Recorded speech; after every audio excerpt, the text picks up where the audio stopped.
Pope Francis seems to be on the mend, but still out of commission.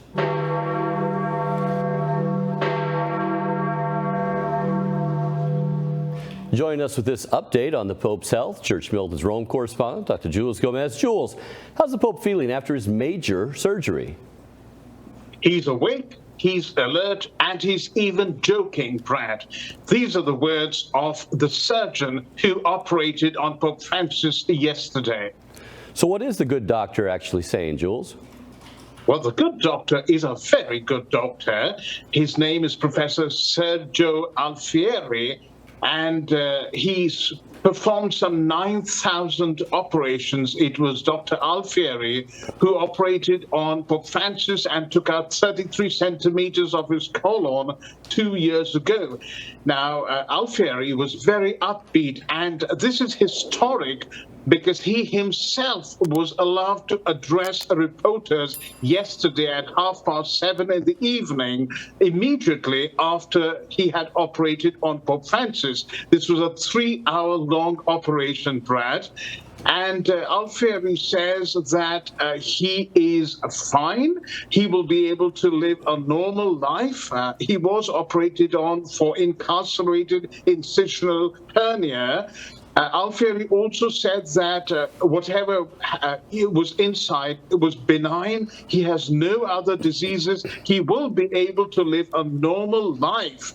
And he did very well, considering his age, under general anesthesia, Brad. So you mentioned his age, 86 years old, correct? Correct. Okay, so the good doctor, do you have any specific things to say about the whole prognosis? Well, he said that, and this was confirmed by other senior doctors from Rome, that the Pope does need to have a controlled diet and to lose a lot of weight.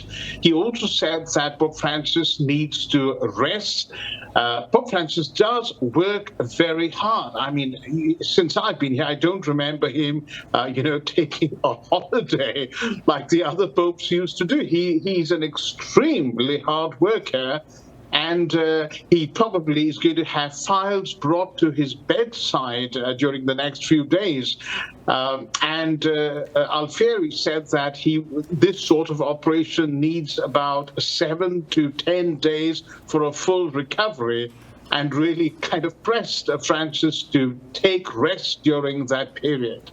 So is the Pope expected to be out of commission for that period of time? Yes, till the 18th of June, all his engagements have been cancelled, but they are still hoping that he will go to Portugal for the World Youth Day in August. 4 days of a grueling schedule there. And then later that month, he will go to Mongolia on an apostolic visit. Can you review some of the events, the immediate events then, over this recovery period that Francis will be missing out on? Well, the big thing is going to be the Fratelli Tutti event on Saturday, where the Fratelli Tutti Foundation, named after Pope Francis's very controversial encyclical Brothers All, or Fratelli Tutti, they're going to have 30 Nobel Prize winners draft a document in the morning, and that's going to be signed in the evening. Pope Francis was expected to be there. Andrea Bocelli, the great tenor, is going to be singing. There will be performers, circus acts, 300 children surrounding Bernini's colonnade and talking about peace.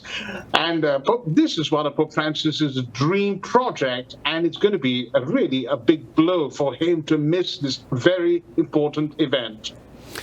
Jules, a sidebar question here. When the Pope is completely offline for a period of time, he's not dead, but he's offline, so to speak, during a surgery or completely sedated, those times when he's just completely unreachable, who is the guy in charge of papal affairs? Who's the go-to guy when an answer is needed and the Pope just isn't available?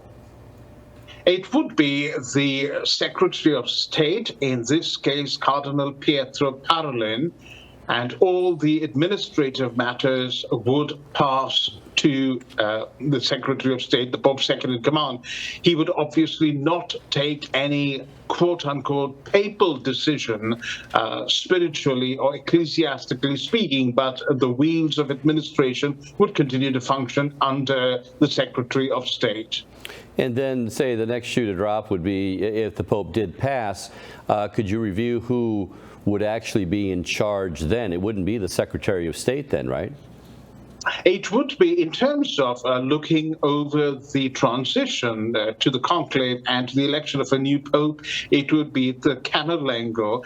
And in this case, we have Cardinal Kevin Farrell, who will oversee the entire transition. The man who lived actually with McCarrick for something like 6 years and was shocked to know anything sordid about the man. Also, an individual Farrell was very close with, the disgraced Maciel from the Legionnaires of Christ, who actually would make McCarrick blush with some of the things that he did, and he was a close associate with his from the time of his priesthood on forward. So interesting that that's the man who will be overseeing the whole election of the next pope. Well, I was talking to a source who knows the inner workings of the Vatican extremely well this morning, Brad, and he told me that he found it quite surprising that Kevin Farrell should actually have been put in charge, because it's normally an Italian who does this job. And Kevin Farrell is somebody who's not very efficient, not very much liked by a lot of people. But there is a sense that McCarrick is still having some, strange kind of control, and therefore, his skeletal hand probably propelled Farrell into this rather important position. Well, we'll be taking a closer look at all that as soon as the Pope Francis passes on, if and when that happens anytime soon. Well, regardless of the wide-ranging views that various people have of the Francis pontificate in general, I'm sure many prayers went up on behalf of Pope Francis for his health and well-being. Let's keep those prayers going up for Francis so that when he does depart from this world to meet the divine physician, he'll be welcomed with the phrase, "Well done, my good and faithful servant." Thank you, Jules, for this update, and please keep us posted as things progress. I will, Brad. Thank you indeed.